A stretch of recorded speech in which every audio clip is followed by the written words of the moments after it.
you can revamp your CV? How do you get yourself into that room with the recruiters? How do you get to speak with the HR? All right. That's what do you need to do to get recognized? What do you need to get seen? All right. How does your CV get you into that room? All right. Now, it takes less than 10 seconds for recruiters, you know, to look at your CV. All right. The truth is, when you apply, all right, when you apply for jobs and the recruiter sees your CV, in an instance, they make a decision. In an instance, they take a decision without even having to go through the details of your resume. They decide on what to do. All right, they decide. And oftentimes, so it doesn't even matter if what you have is rich enough, if it's quality. All right, they get to make decision on that CV without even having to read it. You may be good, you may actually be very, very good, which most people are very, very good, but that ticket is probably torn.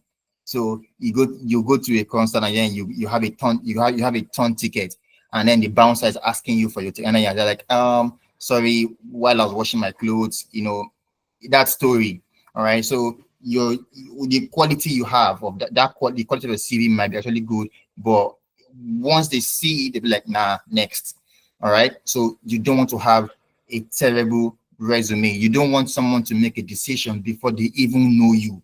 All right. How do you get to decide who this person is without having to read through? Because the truth is, they have lots of application coming in. So anyone they see that is not basically meeting the standard at first glance, just flick, which may be the very right candidate they're looking for, but they don't have time to start, helping you go through your CV and look, okay, this person meant X, Y, Z. This is what they wanted to write. This is what they needed. They don't have that time, basically. All right. So, I'm going to give you guys a very typical example. Something happened about a month ago where, was it about a month ago where we are going to hire for a particular role, and quite frankly, I saw that CV and I did not go through it. I just be like, nah, this person does not know how to write a proper CV, and I honestly did not read it, to be frank. All right, because I was to be on the panel, so the CV was sent to me to go, to pick the people we are going to interview for that role, and I did not go through it. It was poorly written, and I did not go through it at all. All right, because there's a conventional way people write resume, especially in Nigeria, where you have in your CV, you have what's it called now? You have some people who don't have their pictures in there. If you're not going for a modeling job, your picture has no business in your resume. There's no need to have your picture in there. See people start having their dates of birth in there, their local government area, where all those informations are not necessary. All right. Nobody wants to know where you are from or where you are born or your age. They are more concerned about what you can do. All right. That is what is most important to these recruiters. So you're having your pictures in there again. If you are not going for a modeling job, your picture has no business being on your CV. You are going for a data analyst role, a cybersecurity role, a data scientist role, a data engineer role, and then you are having your picture in there. You are basically shooting yourself in the leg, all right? So all of these things are common mistakes people make, all right? The formatting and a quite number of stuff which we'll be discussing as we move on, all right? So very quickly, look at your CV without even reading too much. So before you make decision on people you want to even get for an interview, you basically they look at the CV and pick the ones they are going to probably go through later and then invite for an interview. All right, because at the end of the day, I mean, these people are human at the end of the day. All right, and sometimes even before it gets to a human, some people's CV don't even get to the recruiter before it gets bounced. All right, once it gets through ATS, it's done. All right, it doesn't even get to a human to see and read your CV and see that you are competent and capable and you are able to get this job done. So All of these common mistakes are what people are mistakes people make when applying for job and they don't get called, and then start wondering, oh, every time you get rejection mails, every time you apply, you get rejection mail. It's because most of the time it doesn't get to the front of the recruiter. All right, a human does not even read it, and even if they do, if it's poorly written, they just discard it and then on to the next. The person they probably will hire, or most likely will hire, is not even half as good as you are, but your CV is not good. Again, your ticket is torn. There's no way you get into the show. All right, that's the simple truth. All right. So now, an ideal CV is made up of 5 parts. All right, your professional summary, the core skills, technical skills, the professional experience, and then if you have relevant projects or internship you've done. All right, these are the 5 crucial and important parts of your CV. Your CV doesn't have to be too much. Once you have these 5 important parts, you are done. All right, and we'll be discussing this part. All right, now the first part is uh your professional summary. Okay, I'm talking about professional summary now, for instance, now, and I spoke earlier about how people have irrelevant information on their CV, their date of birth, the year they were born, the local government date of birth, local government area. All these informations are not things you want to have in your CV. Now, some people, all right, even go ahead and um uh have their actual house address on their resume. Number 5, Kilode Street. Do you get what I mean? Lagos, Nigeria. You don't need to have that information. And I'll give a typical example. Now, let's say, for instance, you reside in the United Kingdom, all right? Or you reside in England, for instance, in Manchester, let's say Manchester, and then there's a job opening that the job you are actually applying for is in London. Let's take, for instance, the job is in London, you are in Manchester, and then uh, um, you then say you are currently residing in Manchester. All right. Now, most times, I mean, that sometimes it's okay to have the city you are in. That's fine.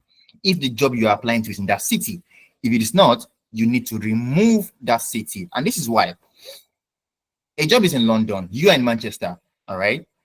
And uh, they are looking for people because the truth is, it is expensive to hire. All right. Sometimes you get a professional that is experienced that you want to hire, but because they don't live in that city where the company is, they sometimes don't get to hire that person. All right. Now you're in Manchester again, job is in London. You are willing to move to London. The company does not know that you are willing to move to London. All right. With the right salary, you are willing to move to London. Now, a recruiter sees your resume and then sees that you reside in Manchester and then says, nah, let me look for somebody in London. Do you get what I mean? All right. Let me look for somebody in London. You already are shooting yourself in the leg. And this is because but say, for instance, you don't have your the city where you reside in on your resume.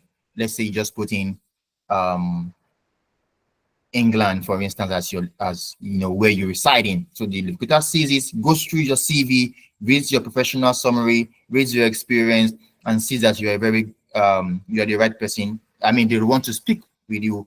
How I want to interview you basically for the role. Now you go in front of the recruiter tells you, oh, the job is in London. You know the job is in London, and then they tell you you are being asked if you can, let's say, for instance, it's a hybrid role or an on-site role. You have gone through the job description, you have seen the salary for that role, and it's something that is okay with you, that you are willing to move to London. You want to move to London because it's fine. You probably might have a relative there, or you just are willing to even move to London for just because the price is good enough. Say, for instance, the job is offering maybe like £70,000, for instance, or 60 or 50, as the case may be, if for a senior role, obviously, and you are willing to move to. So you go for the recruiter and they tells you, oh, the job is in London. You're like, yeah, that's fine. You can even go as far as saying you had in London or moving to London is an issue with you. All right. If they've interviewed you and you are not telling them, oh, I can move to London, it's fine. That's better as against them disqualifying you before they speak with you. Are we together, guys? Please give me a thumbs up if we are following and it's making sense. Just give me a thumbs up. Let me know. Beautiful. All right. Thank you, Ido. All right. So that is best I let you know that I can move or I can't move to the location.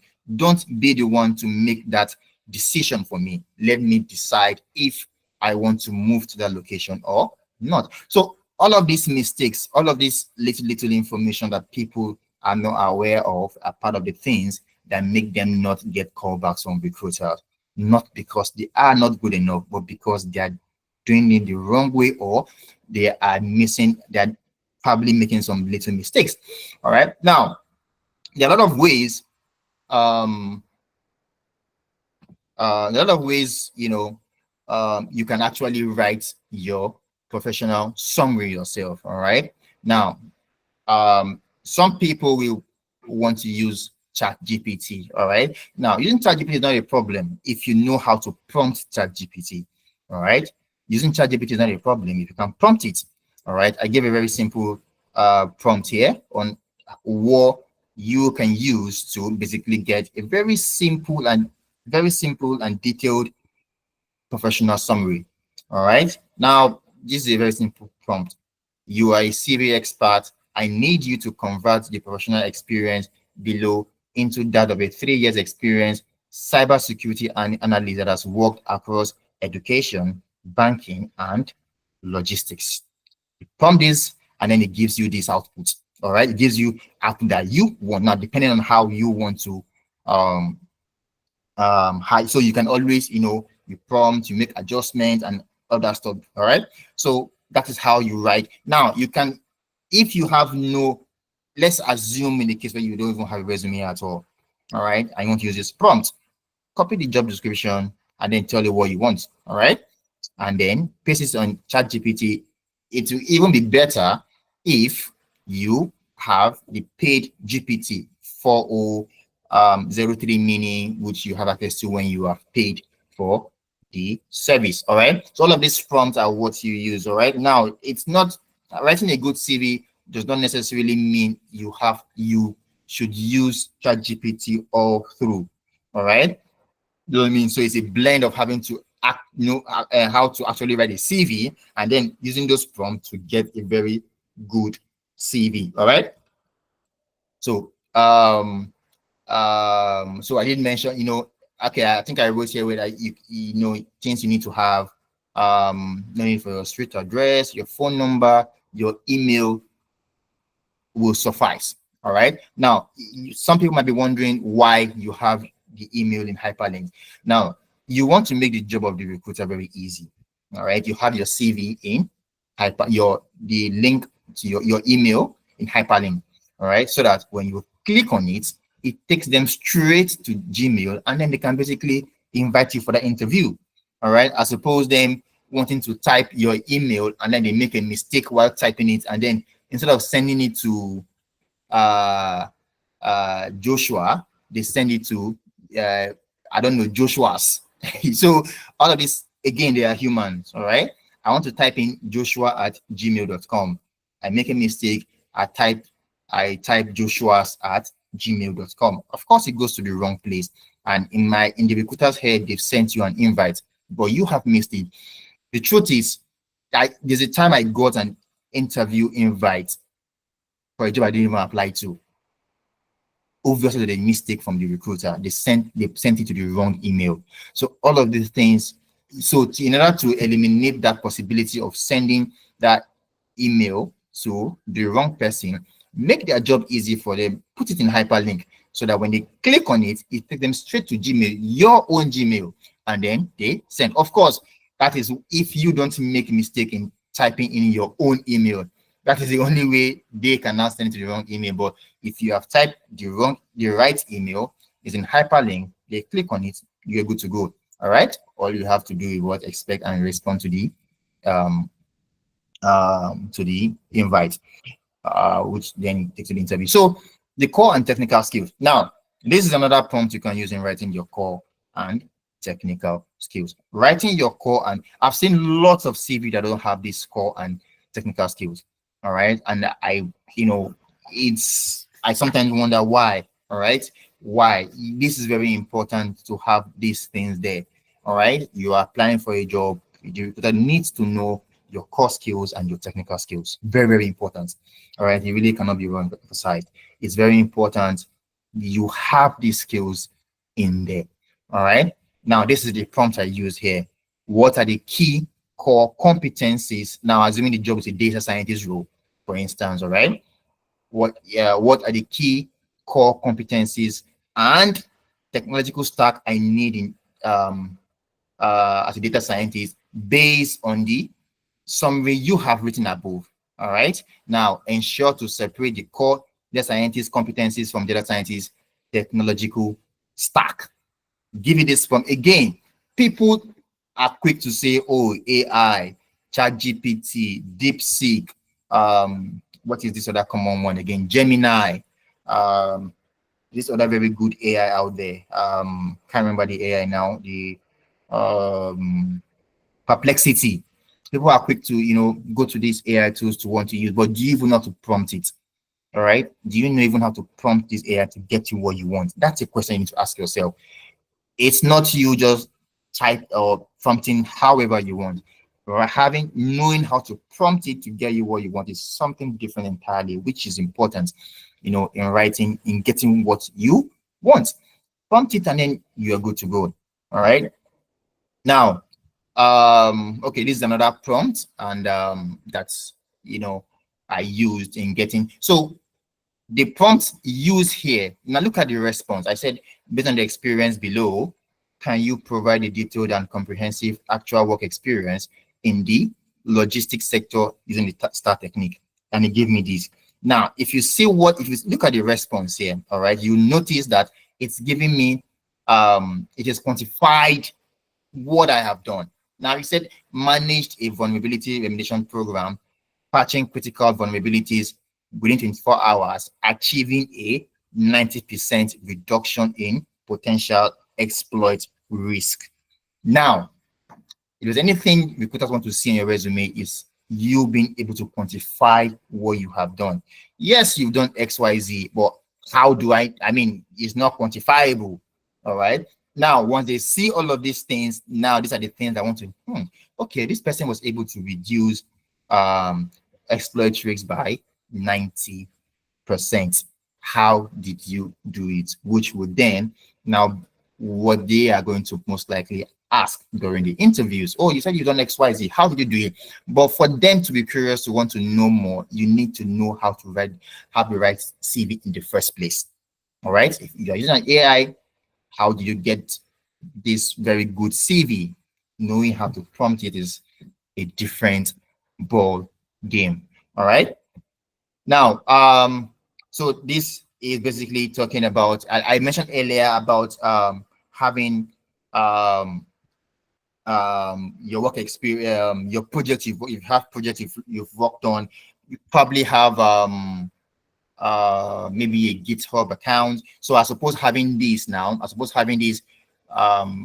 project, you can have the link to your GitHub at the top of your CV just after you have your email. All right, you can have the link to your GitHub there, and it's easy for recruiters to just go there. All right. If you're an intern, you also want to list some of the projects you've worked on. All right. So you're a fresh out graduate, you've done a couple of projects, list them out, let them see what you have done. All right. And let it be in bullet points. Now, why is it in bullet points? It helps recruiters basically help you, it basically helps recruiter read what you have done clearly, each bullet point highlighting different things you have done. All right, each bullet point highlighting different things you have done. Now, that being said, I saw a resume that is about 5 pages, and the person has about 3 years of experience, and then he had 5 pages, and I'd be like, wait, what? Nobody's going to read this. Nobody's going to read this. Even if you are a recruiter, you have say 200 CVs to look at, and then somebody is giving you 5 pages. That's almost a novel. All right, that's almost a novel. So nobody wants to start reading all of these things, and then I mean they have work to do. They have work to do. They are looking for one candidate to select, and then you are giving them 3 pages of resume to read. You'll just get bored and be like, nah. Next, all right, you have years of experience. Your CV has no business being more than 1 page, at the max 2 pages. All right, at the max 2 pages. So this bullet point that you are writing is not necessarily talking about all the things you have done. It's not talking about every single thing you have done in that job. No, you are basically highlighting the most important things. The keywords that are meant to be there should be there, not you talking about how you went to job, where you went to work, you clocked in at at 8 a.m. You went to your manager's, you went to the CEO's office. Nah, detailed. All right. So I mean that is not what the person wrote, but it just contained a whole bunch of things that are very, very unnecessary, things that are not meant to be there, things that shouldn't be there. All right. A lot of buzzwords that shouldn't be there are what's on that resume. All right. Um, so now the whole idea of having a very good resume is um you know, at the end of the day, getting a good job. All right. Having a good job. So job postings are wish lists. All right. Job posting are wish list. Now, you don't want to make the mistake of applying to every job you come across with just one CV you have. That is not going to work. All right, it's not literally not going to work. So you need, for every job you see out there, you need to tailor your CV to the job. Now, is that entirely easy? Maybe not, but is it worth it? Yes. All right, you'd rather sit down for a couple of hours, minutes or hours, depending on the number of jobs you are putting out there, all right, to apply to tailor your CV to that job so you can get a positive response, as against you applying to 500 jobs in a day and then very most likely you are getting the same result, which is rejection. All right, makes no sense. Nobody wants to see that rejection mail. It's very, I mean, it feels somehow getting those emails, all right, where you are being rejected for a job you've applied to. So yes, you want to tailor your CV to every job you see. Any job you want to apply to, your CV needs to match that job, and that's because jobs are being posted. All right, you see the job posting. All right, you see the job posting. You see the job. You read the job description, and so the handshake between that JD and your CV is you basically need to have the right. So a recruiter is saying they're looking for somebody that knows how to do XYZ. On your CV, is showing that you know how to do ABC. There's no correlation. All right. They're looking for XYZ. You have ABC. There's no way they're going to call you for that job. All right. So XYZ is what they are looking for. XYZ is what needs to be on your CV. All right, which means having to go to the job description, looking for what the recruiter wants, going to your CV, looking at tailor it to what the recruiter wants, and then you merge it, which will not get you in front of the recruiter. Otherwise, you're just going to keep doing the same thing, and getting the same results. And there's this saying that goes, if you keep doing the same thing, you will get the same result. And when you keep doing that, it is akin to madness. All right. So you need to do something different. All right. You are doing this way, getting the same results, do it a different way. All right. How do a different way? Tailor your CV to match the job posting. All right. Now, people will say, oh, I have no experience. What do I need to do? How do I go about it? What do I do? Like I did talk about a couple of I talk about some AI tools you can use, all right? Chat GPT and a couple of other tools. All right. Now there's a very, very, very, very extension that I like to use, all right, which is called Job Analytics. What it does is that it helps you Now, remember, I talked about having tailoring your CV to the job description. A recruiter is looking for XYZ, you have ABC. All right. So you need to read through that job description to see that XYZ. It may it will obviously will take time. I mean, daunting to do, all right, having to go through that just every JD to see what they're looking for, all right, and then go to your CV and see what you have, all right. So I mean, maybe it's tasking, all right. And if you have to do that for maybe 20 jobs you're applying to in a day, I mean, it's ambitious, all right. So what this tool or what this extension does is it helps you tailor the CV. It looks for the keywords you have on that job description, all right, and then tells you what keywords you have on that job description that are not on your CV. All right, it tells you what you have on that JD that is not on your CV. Basically, it scans through that job description, scans through your CV, and tells you, hey, you don't have this and so on your CV, which is part of the things the recruiters are looking for. All right, then you now have uh so you now basically know exactly where you need to touch, all right, what you need to impute on your CV, and then it tells you in percentage how your CV matches a job description. If you guys go there, you add your CV, you basically upload your CV, and then you scan that across the JD. It tells you, for instance, now your CV matches a job description by 25%. You don't know this, all right? And then you apply, and you are expecting that they call you back. Far from it, nobody going to call you back. I mean, they'll call you back, but you're not going to call because the email is going to read rejection. All right.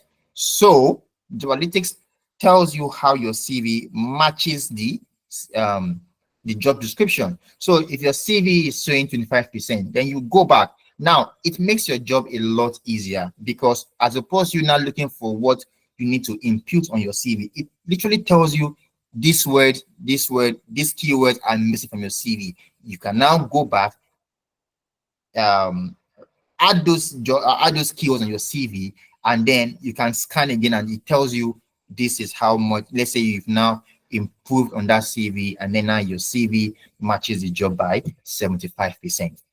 Definitely, you get a call back. That is how you apply strategically. All right. You want to work smart, not hard.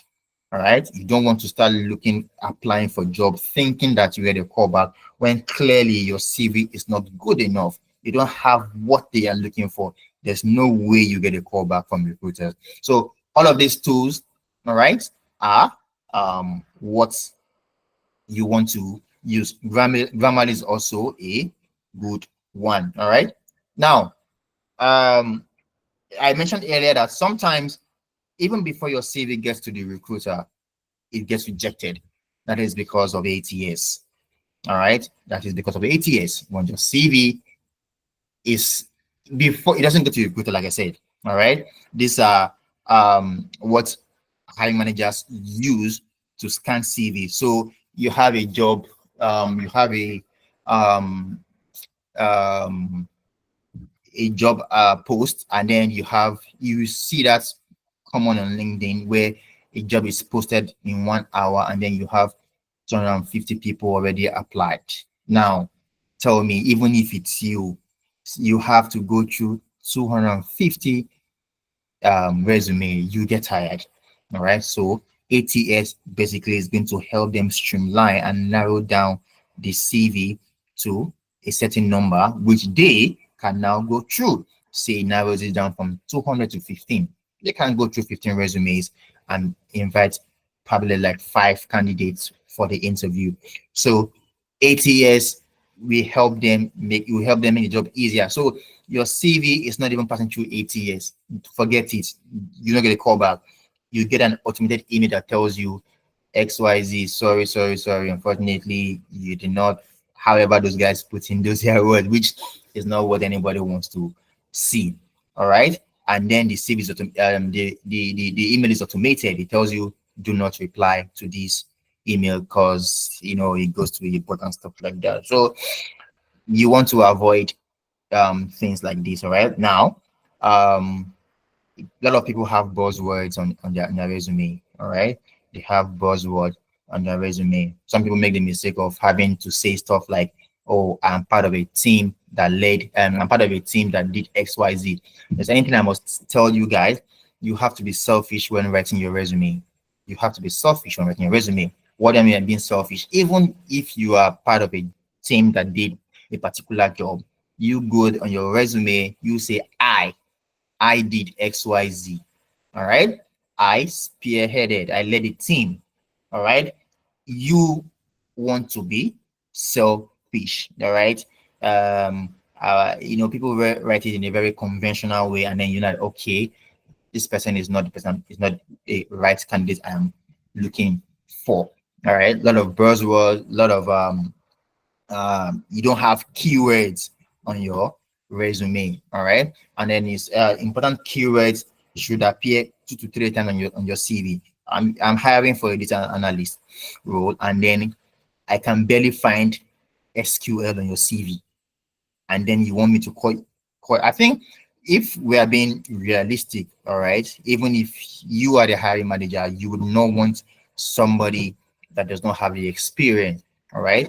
Data analyst, you don't see SQL, you don't see Excel, you don't see how they have used Excel, you don't see how they have used Power BI, Tableau, or any BI tool out there to help a company improve in whatever way, in revenue, in profits, in whatever it is. All right. These keywords are not there. There's no way in hell they're going to call you back. All right. So keywords should appear 2 to 3 times on your CV. All right, because it is important for resume for recruiters to see this key, to see how you have used this in helping the company or your organization that you currently are, help them grow. All right. And there's a particular format you should have this stuff written in your bullet point. For instance, now you want to go by saying these keywords now. All right. I used this is how I like to put it. All right. I used X to do Y, which led to Z.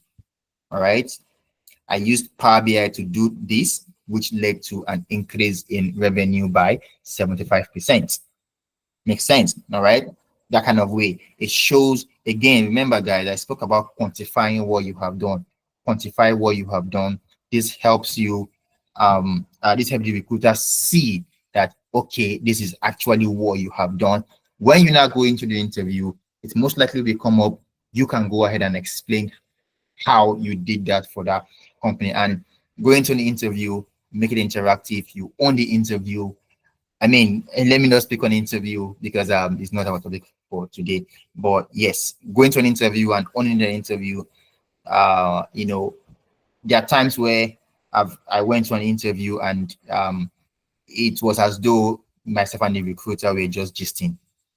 We were just talking about different thing that was not related to the interview. All right. But anyways, that's about the interview. So, but to get to that recruiter's face, you need to have a very proper written CV to get there. Otherwise, again, you might be the best man for the job, but because your CV is poorly written, it is not properly written, you get called back, and then you wonder, what am I doing? And then you go back and start probably taking courses on Coursera and other things. That's not the issue. The issue is that you are not applying the right way.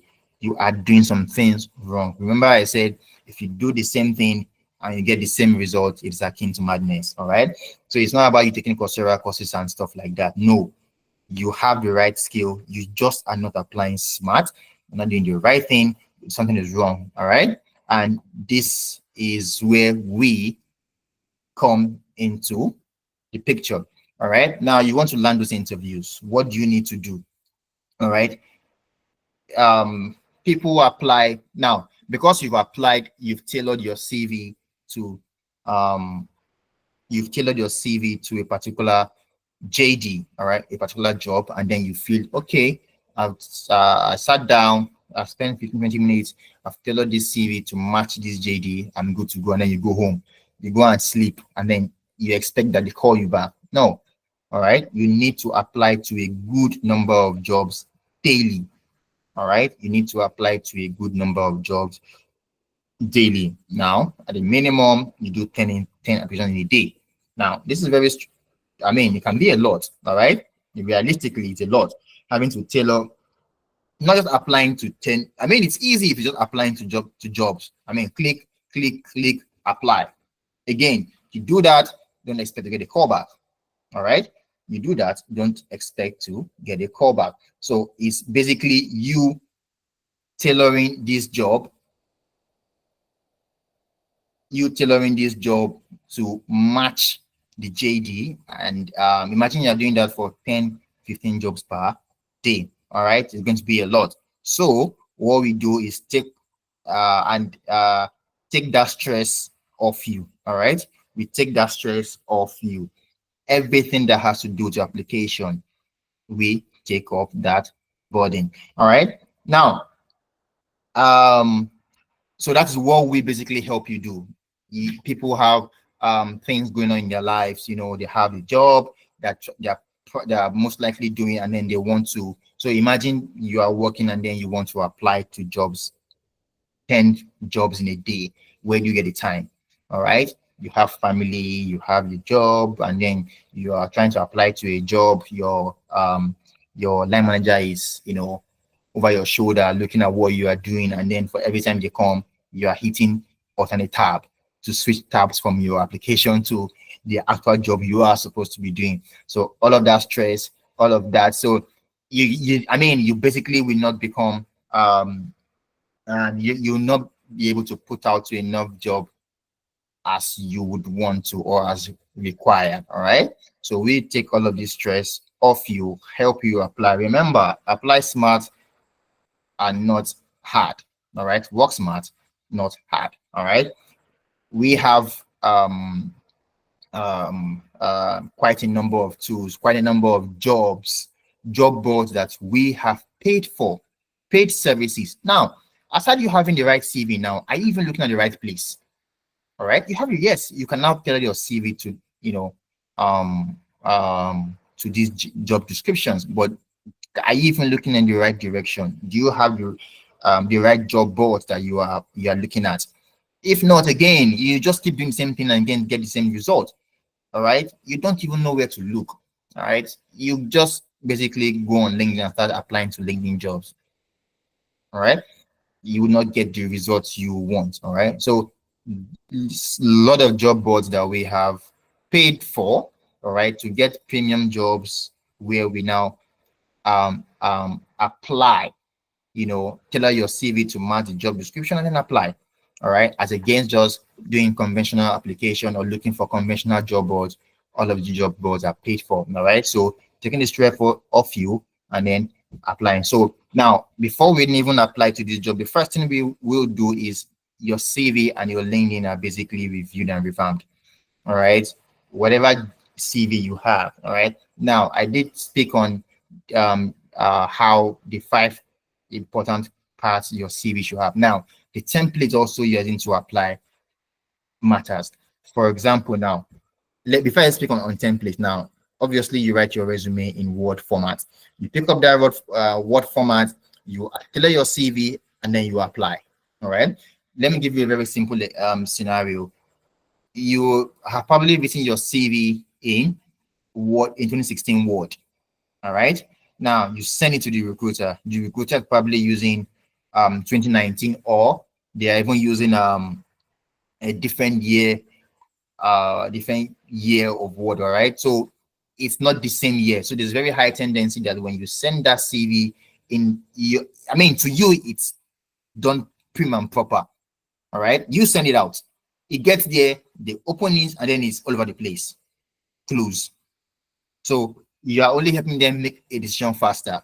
You see, not on the right way, right form, not on the right way, wrong formatting. Then now, to make it even worse, they open your CV and your CV is scattered all over the place. Not because you didn't you sent it scattered, but because you have sent it in Word. All right. So what you want to do is apply to these jobs in PDF format, unless explicitly stated to send in Word, which rarely happens. all right, because they are very much aware that it's possible that you are different, you're using a different word and it gets to their end, and then it's also to avoid that, you want to convert your word CV, all right, to um PDF and then send. All right. So all of these things are, what we will do, help you revamp your CV, help you rewrite your review your LinkedIn. All right. So that is done, and then we apply to a minimum of 15 jobs in a day. All right. Now everything is completely handled by us. Um, and the interesting part is that you would also see as all of this thing is being done. So you're not at any point kept in the dark. All right, how your CV is being the jobs you put out. All right. Now before I even speak on that, sometimes you apply for jobs, you don't even know what CV you use in applying for what job. You'll be like, these jobs, let's even assume you get a call back from recruiter, and they're like, you want to prepare for the interview, and then you have used quite a number of CVs to apply. All right, so you don't know what CVs for what job. With the entire process, we know what CVs for what job. All right, and then it's basically kept in the in a very organized manner. And also, as job applications are going out, you would also see, all right, you'd also see how and what job we have put out for we put out depending on the preference, depending on your preference, because at the end of the day we'll get to speak with you to understand what your preference. All right, so we and at the end of the day we guarantee you 3 interviews within the span of 6 to 8 weeks. All right, we'll guarantee you 3 interviews within the span of 6 to 8 weeks. Now, depending on the package you've paid for, once we get to those interviews, we will now go ahead and prep you for the interview. So we're not just leaving you hanging. Oh, you've gotten your CV, you've gotten your interviews, we are done with you. Now, we will still go ahead and prep you by a professional, all right, to help you. And then there will be like a mock interview where a professional will guide you on how that interview is going to be going to go. All right. In most cases, you get a you get an assessment, which somebody again a professional is going to help you and guide you through all of those assessments, which are technical. All right, technical assessments are going to help you on the go through all of those processes. All right, now we have just 19 slots left for the May batch. All right, we have just 19 slots for the May, because what happens is that most times, like I remember for the I think it was the February batch, couple of people made payments. I mean, not early enough, and then they had to be moved to the match. But because we don't want to take more than we can handle, all right, we don't take more than we can handle. So once we are done with a particular batch, we're taking you guys. All right. So those people made payments, and we had no choice than to move them to the next batch, because if we take them at that time, will not be productive. All right. So what am I saying? If you on the call, you want to, because most people at the end of the day, after this call or even during this call, people tend to start making payments, and then before you know it, slots are done. Once they are done, we'd have to move the rest of the guys to the April batch. All right. Sorry, I beg your pardon. To the June batch. All right. So as we're on the call, people are making payment, slots are becoming limited. All right. So you don't want to be in the case be like, okay, let me wait. There are still 19 slots left. Now, most times it moves very, very, very fast, and you have to be moved to the June cohort. And depending on the number of people that have made payments, some people will have to be moved even further. All right.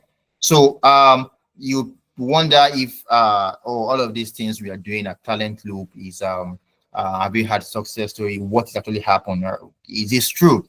All right. I can tell you categorically, we have people that we've worked with in a very short time. I've gotten interviews and even jobs. Now, there's one of the people we work with specifically told me, stop. Do you know what? Hold on. I have too many interviews. Um, let me take them first before you continue your applications. And then she got the job anyways from those interviews. She literally told me she wanted us to stop applying for her for now. Let me do this ones first. I mean, we are bombarding her with too many interviews. Let me pay for them. So it is one of the people that uh, got an interview, got a job from the Talent Loop program, and NA actually was a student with analytics. Now, analytics is a sister company to Amdari, all right, and Talent Loop basically is under Amdari. So NA took a program, took a course with analytics, and after which, she enrolled for Talent Loop. Now, most talent to because I mean, like I said, people have a lot of things going on in their lives. They have their work, their family, and quite a number of things that may not necessarily allow them, go ahead and make this stuff themselves. So she enrolled, and then we, all right, took up. We spoke with her, understood the kind of where she is and where she wants to do. It's very important. All right, we understand where you are, understand where you want to be, and help you get there. All right. So this is what was N's conversation where she was basically letting us know that she got a job offer. All right. And it was prepped for the interview, the assessment, all through the assessment process. She was guided on how to go about it. And then she said, "Oh, I got another email this morning with the Google Meet link. All right. All right. Best of wishes." Next she sent was, "I got the offer." All right. I got the offer. So that was and now yesterday is another very interesting client that we work with meeting this in the US. All right. She joined in the March cohort. All right. Got her interviews, and then in the space of 1 month, she got a job.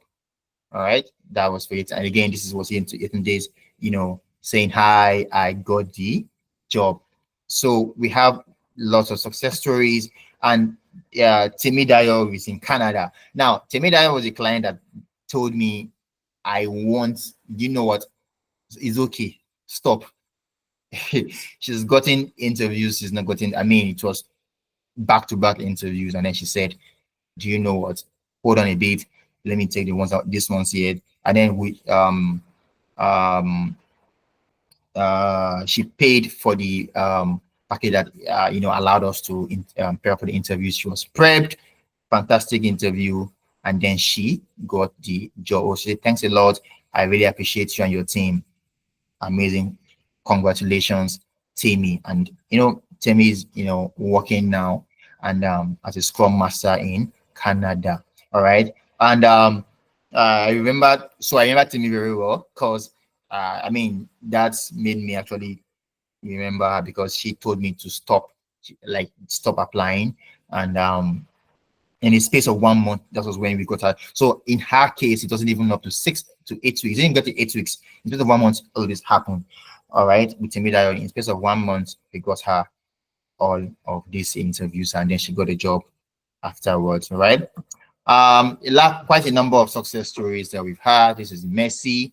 All right. Messi is based in Nigeria. And then got her an interview, same thing with Christiana. And then we have recordings here of Messi and Christiana giving us talking about their experience with Talent Loop.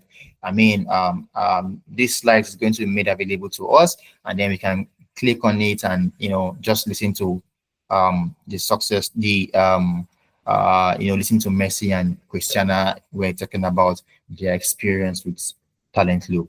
All right. Now, if you want to join join the May batch, all right, we have basically 3 packages. All right, the basic package, the premium package, and then the comprehensive package. I'm only talking about these packages now. Basic package is just $50.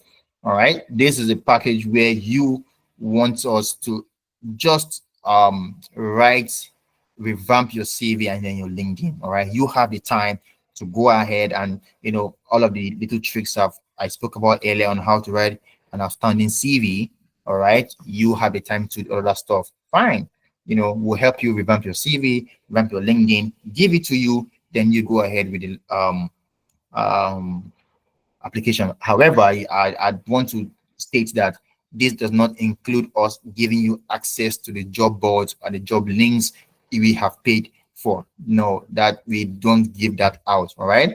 It's going to be just your CV and your LinkedIn done, and that's it. All right. The other package is the premium package. Now, this package is allows us to is basically the basic package and more. All right. So the more is now we taking up all of those application process from you and applying. Write your CV. Writing your CV and your LinkedIn is one step. The another thing is now actually applying to those jobs for you. All right. Applying just for you isn't just job boards that we have, the recruiters we have in contact with, and basically sending your CV to those people. All right. So that is basically what you will be getting from the premium package. Your CV is going to be done, your link is going to be done, your CV is going to be tailored for every job that we have. Remember, we are not just applying to conventional jobs. We are not just looking to only LinkedIn and some conventional job boards that people are used to. The um job is posted in 1 hour. You have 200 people already applied. Now, all right, where are people not looking? That's the question you have to ask yourself. Where are people not looking? So we know where they're not looking, which is where we are looking. All right, that's basically the premium package. Now, the last package is a comprehensive package. Now, this package is we writing your CV, fixing your CV, fixing your LinkedIn. All right, whether or not you have one. All right, applying to those jobs for you and prepping you when you not get that interview. All right, you get the job. Um, you we apply, we fix your CV, fix your LinkedIn, apply to those jobs for you, and then we we prep you for those jobs. A professional will prep you for those jobs, all right? For those interviews, basically to help you get those jobs. Because at the end of the day, you want to get those jobs, yeah. It's not just about applying and getting call, um from recruiters. How do you even answer simple questions? How do you go to an interview? You have an assessment, all right, would help you um will prep you for those interviews, to help you get the job done. Now, if you want to make payments and you want to register, all right, all you have to do is just click on the link. All right, so takes you the link takes you here. All right, I think it's Yep. All right. The link takes you to this point where you can make payment. And then if, say, for instance, you want to pay for if you want to pay for the basic package, you click on the basic package. The premium package, you click on this. All right. If you want to make payment for the comprehensive package, you click on the comprehensive package. All right. So you click on this, for instance, takes you to this page. All right.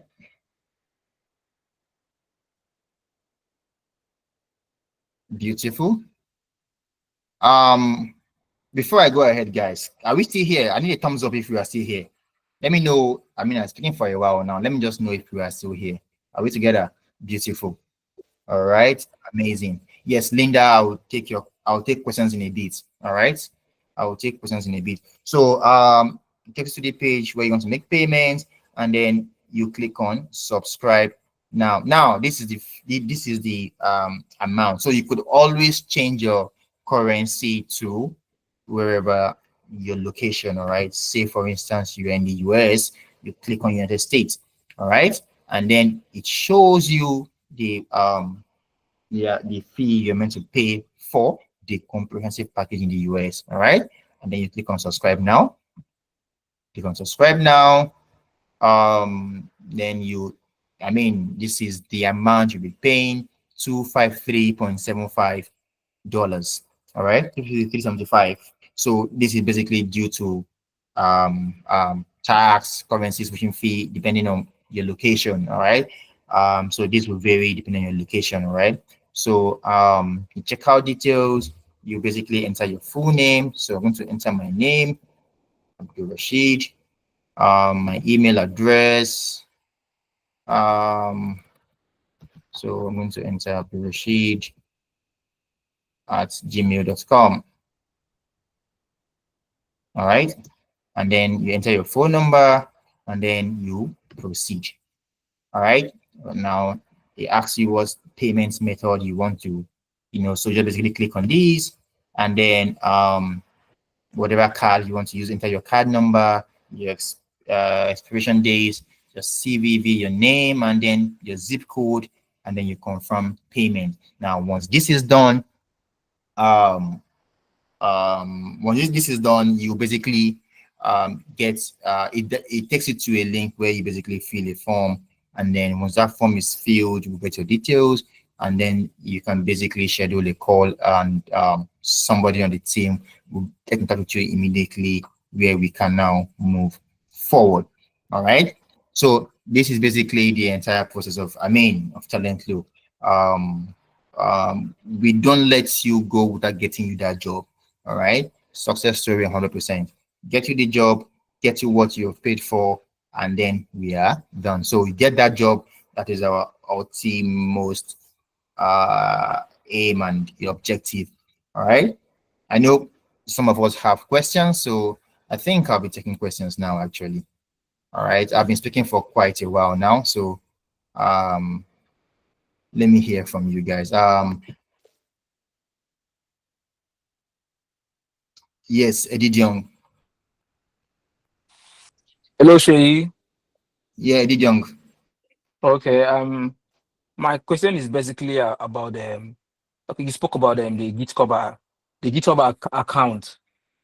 So Yes, uh, I'm an alumnus of the analytics program.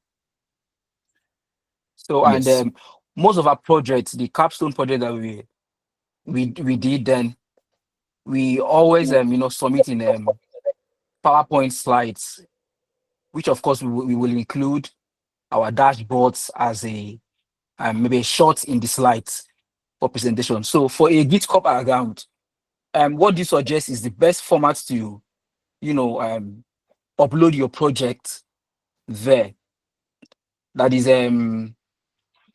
professionally appealing, and you say it maybe it's the best practice to do? Because I'm always confused and on what format to upload my project on my GitHub account, if they should be in those PowerPoint slides that we did, or I don't know. I just want to maybe talk to you and then maybe just hear your opinion about that. That's my question, please. okay. Okay, even though I really don't want to talk about the GitHub. So you say you are not of analytics, right? Is that what you said? Yeah. I'm not of the analytics program. I did the training last year. Okay. Um, all right. So are you here to create it or you want to create it? I've created a GitHub portfolio already, but I'm just always confused about which format is the best. Like, what format is the best to to upload your project on there? Like, is it okay to put your project in PowerPoint slides? Like, basically like I said, the capstone project that we always do, we did then we always make the presentation in the PowerPoint slides.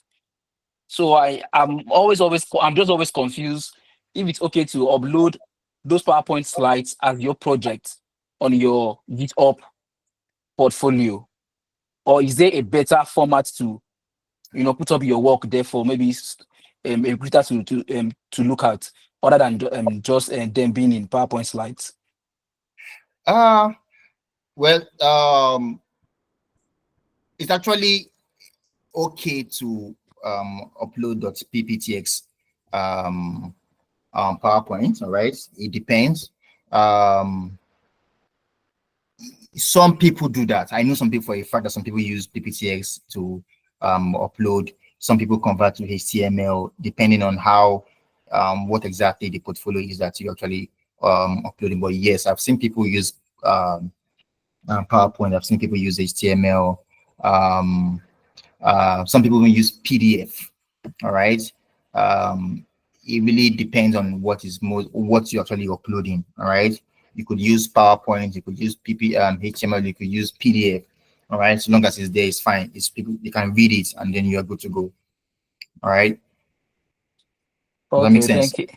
All right, yeah, Yes. thank You you. know, I really don't want to dive, but yes, so you could use PowerPoint, you could HTML, you could use PDF, or any of these formats is fine. All right, but again, usually talking about GitHub, yeah, we need to sort of have like a session on that. But yes, to answer your questions very quickly and short, Yeah, yes. yeah, you have, and then like you just said now, probably I don't know if Talent can maybe can look into that, maybe have a session on GitHub. It could be a brief session just to enlighten us basically about GitHub, with the things to do, Okay, what to make your portfolio stand out all right, for recruiters.